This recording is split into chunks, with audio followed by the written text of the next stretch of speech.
Thank you, thank you. Hey, you stay around and watch the rest of the card, and I feel like, unless I'm mistaken, the crowd was booing the last four fights of the night, but they weren't booing during yours. So how does that make you feel? It started to in the beginning, and I felt that, and I was just like, nope, I'm a good performer. I'm gonna give you a good performance, and then I just felt the vibe, and I delivered. You were obviously highly emotional in there, more than we've seen most fighters. Can you just kind of talk us through that and kind of what you're feeling in there and all the tears and everything? I think it's less about emotion to me, and it's more about just the passion I have for this, and people truly don't understand that this is what I breathe since I was a girl, you know, this is in my blood, so I was just so passionate about this moment, and I've been thinking about this exact moment for the past 4 months since I found out I was going to fight for Bellator, and I've been scripting it in my head how it's going to go and how it needs to go, and I've put in the work for this fight to turn out the way it did, so I'm just very honored and I'm very blessed, and I deserve what happened tonight. I gave it all I've got. I know nobody works harder than I do, and I'm just really looking forward to what's coming after this. Obviously, play out exactly the way you thought it would, by the way. If you see my interviews, I said I just had a feeling in my heart. I was finishing so many people at the gym. I was being challenged by the highest level competitors that there are in MMA. I was competing at a competitive level with them at the gym, and I just knew that this fight I was gonna go out there. I wasn't gonna take my time. The moment I saw an opportunity, I wasn't gonna stop. Obviously, you've competed in the amateurs before and other disciplines. Yes. How did being under the bright lights, the big crowd, so to speak, differ for you? You know, being in the amateurs, it was amazing as well, but I just knew that I'm the type of person that the more pressure, the more lights, the more cameras, the better for me. I'm a true performer, I'm a true martial artist, and I just knew that if I was given this opportunity, I was going to take advantage of it, and I was going to show the world who I really am. Did you have butterflies early on when the bell rang? Well, I had butterflies all week, but I was very calm because I knew the camp that I had, and I kept saying in my head, there's no way you come out of this fight losing, like it's not possible. So that really just eased me, but today in the morning I woke up, I was just crying all day. I was like, okay, I need to take Advil, I need to stop, I have a headache. I was crying all day just because I was so excited that the moment was finally here, but then I got very nervous, started doubting myself, but I was like, no, Valerie, this is your time. No one's gonna take this away from you.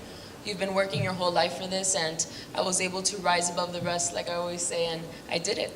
You had a nice moment there in the post-fight interview with your family. What was it like to be able to share that with them on the big stage?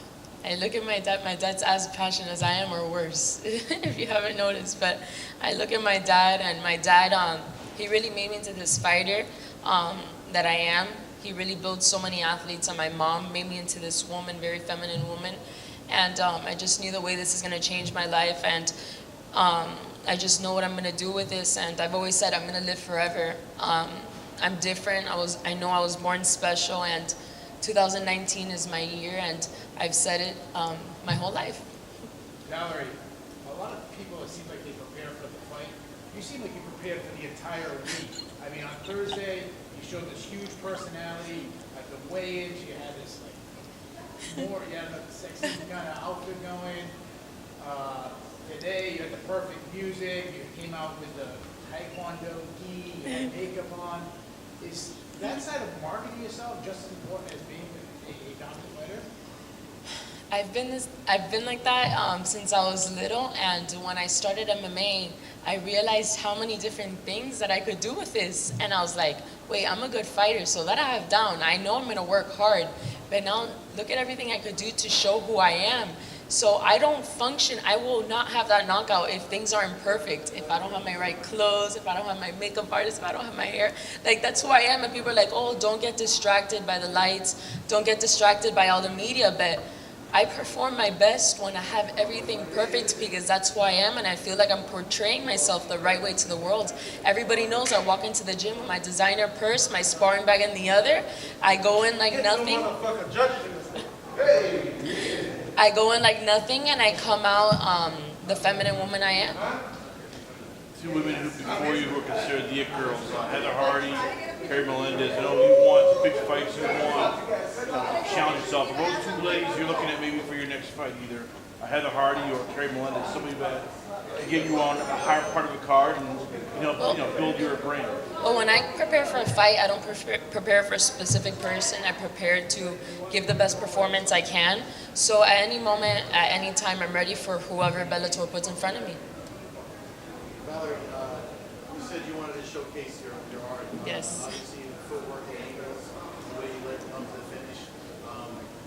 Did you feel like you accomplished that tonight? I mean, for the key and everything, like, how did you feel about I that? feel like I didn't expect her to come in so aggressive right off the bat. So she didn't give me time to think of what I wanted to do as a strategy. So I was like, well, I'm just gonna have to brawl. I'm just gonna have to fight, and that's what I did. But no, I feel like I did what I had to do.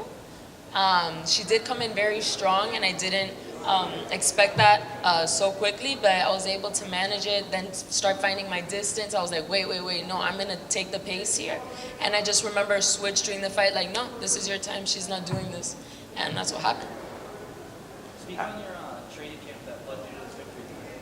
My training camp is when I first got to American Top Team, you go in and there's all these stars, and you're like, okay, how am I supposed to get time with coaches? How am I supposed to just get better here and develop without getting hurt every day? And I trusted myself, and I knew people would recognize my talent and people would want to help me, and I started little by little, and then I was very grateful. Steve Bruno saw me, and he recognized how hardworking I was, and Steve Bruno really was one of the biggest factors of the success I had today. He really devoted every time of his, monitored all my sparrings, really took his time. He couldn't be here, he had his sister's wedding, but he was a big factor in that. And then all the fighters started realizing, oh my God, Valerie, she's fighting for Bellator, like we all need to help her, this is our team.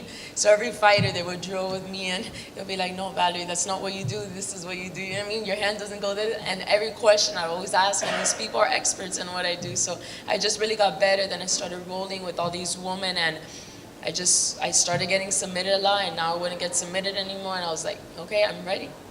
Now, you've had to grow up literally quicker than most people your age, between your mother's illness, American Top Team, handling a new era where athletes get judged on social media. Was there ever part of this, after the fighter, after when you were walking around, where you just got to be a kid, because you're still not a full adult, you're a young woman. Did you ever have that moment where you just got to be a kid for a chance? Well, I've never been normal. I've never felt the urge that I want to be a normal girl. I've always known I was special, and my whole life I've been on a hunt to find a way to show people, like, this is who I am. So the whole partying, the college experience, none of that has ever overweighed what happened today. This to me is my life. This to me is my legacy. I don't care about anything else. This is what I'm leaving behind, and this is the way I'm going to honor myself and my martial art for the rest of my life. Now that you've got this one under your belt, how soon do you want to get back in there? Whenever. I need to go back to the gym. I had mistakes there that I'm pissed about. She just didn't give me time to think, but next week, no, I was telling my sister, tomorrow I'm running already. Like, I'm not stopping. I need to keep up developing because I am young. I did have an amazing camp, but I need to keep building on this, keep building, not stop. This isn't the way. I need to keep rolling, keep learning, keep absorbing, and then just grow. All right, thank you, Valerie. It's good. Thank you. Bye. Thank you.